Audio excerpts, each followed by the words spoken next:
I understand the mayor would like to make some comments this afternoon. Mayor Faulconer, welcome, sir. Well, good afternoon, and thank you, Council President Cole and the entire City Council for allowing me to introduce today's budget item. Over the past few years, I've worked collaboratively with past and present City Council members to move forward and, in fact, unanimously approve our past budgets.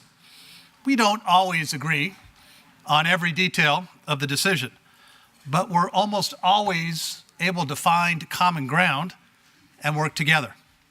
It's with that same spirit of cooperation that I'm here to discuss the fiscal year 2018 budget for your approval. Today, you will be casting a critical budget vote.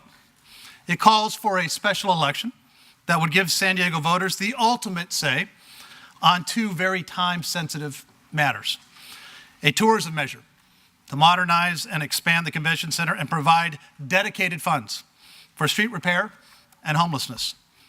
And the Soccer City Plan to bring Major League Soccer to San Diego and redevelop the Qualcomm site at no cost to taxpayers.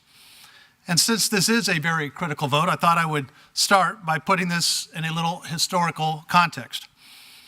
It's hard to believe, but I may be the only elected official in this room who was here during the financially dark days of 2009 and 2010.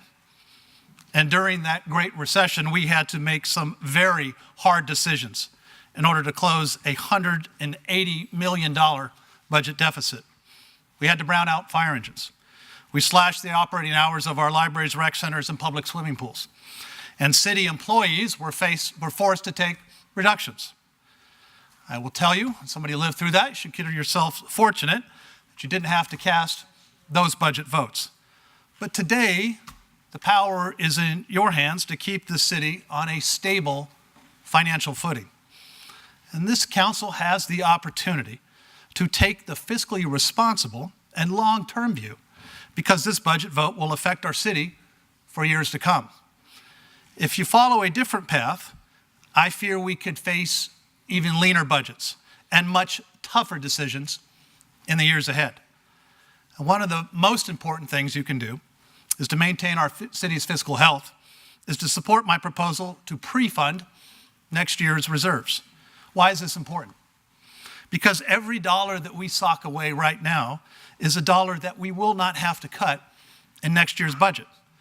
For example, last year I asked you to create a pension stabilization reserve fund to help us handle any unforeseen increases to our annual pension payment. Some of the council members were reluctant, but it was eventually funded.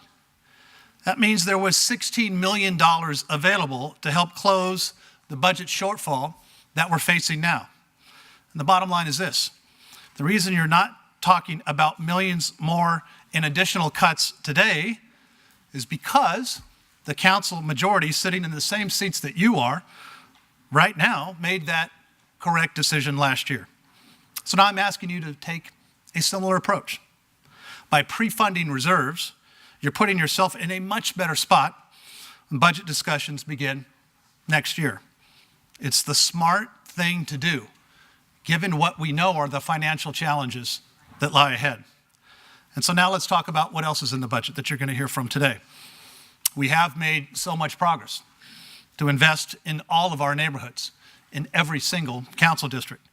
And this budget plan keeps the focus on key services we have all worked very hard to restore.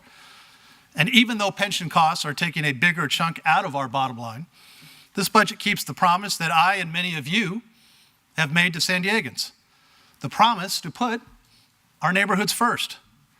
And this balanced budget takes a fiscally responsible approach to ensure that we are keeping our libraries and rec centers open, that we continue our march together to repair 1,000 miles of streets, and provides the largest infrastructure investment of this decade, with nearly $450 million for projects that benefit all of our neighborhoods. And the budget also follows sound budgeting practices by funding ongoing expenses with ongoing resources to ensure that we spend within our means. And with the May revise, we added more than $14 million to address some of the priorities that I share with the council, including more money for arts and culture, public safety, and neighborhood infrastructure projects. And this budget also includes something that I believe is critically important for our city's future. As I said, it sets aside funding for a special election later this year. Next week, I'll be asking you to officially call for a public vote in November of 2017. But a key step to get to that point is your approval of the election funding today. Without the funding for the special election, the City Council will be denying voters the chance to help address three of our biggest civic challenges: expanding and modernizing the convention center, fixing our streets, and reducing homelessness. And every member of the council is rightfully on the record for calling out at least one of these as a priority for our city. We agree on that. In fact, most all of you are on the record as putting all three of these on the top of your to-do list. Now is the time for action, not delay. To ask San Diegans to wait on these priorities is irresponsible. And to deny the public the right to vote this year when it matters most, would be unprecedented. So please do not use a budgetary tactic as a backdoor to block a public vote. It's exactly the type of short-sighted move that critics say prevents big things from getting done in San Diego.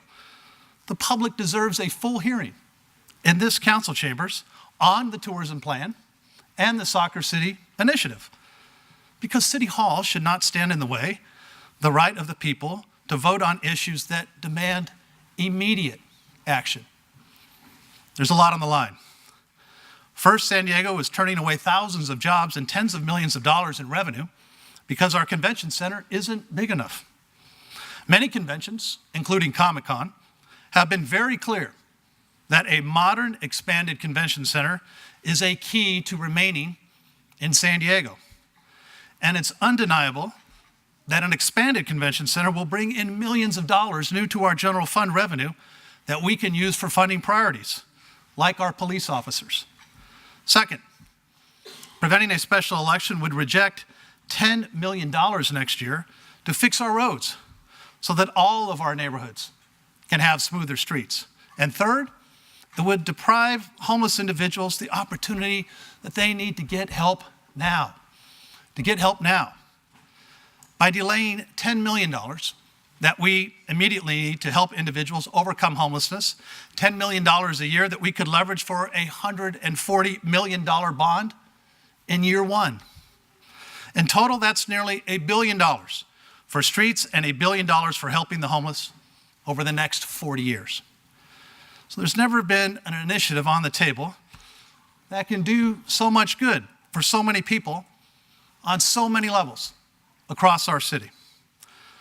You can't say that there is a crisis and then say that you want to deal with it next year. If you say you want to help the homeless in a meaningful way, now is the time. If we say we want to grow the economy, now is the time. And if you say you want to fix San Diego streets, now is the time. In conclusion, look at the numbers. We simply can't afford to wait.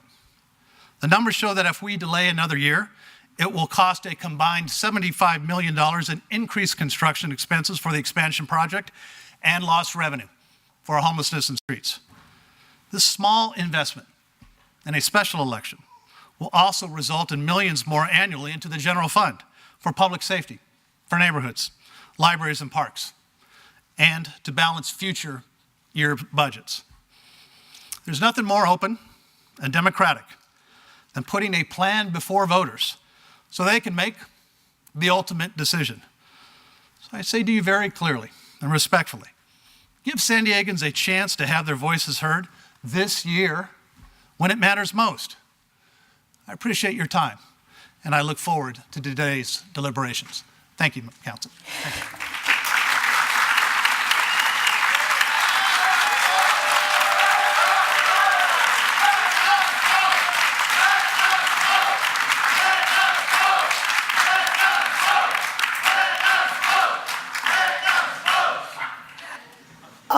right, I'm good. I let that go because it was the mayor.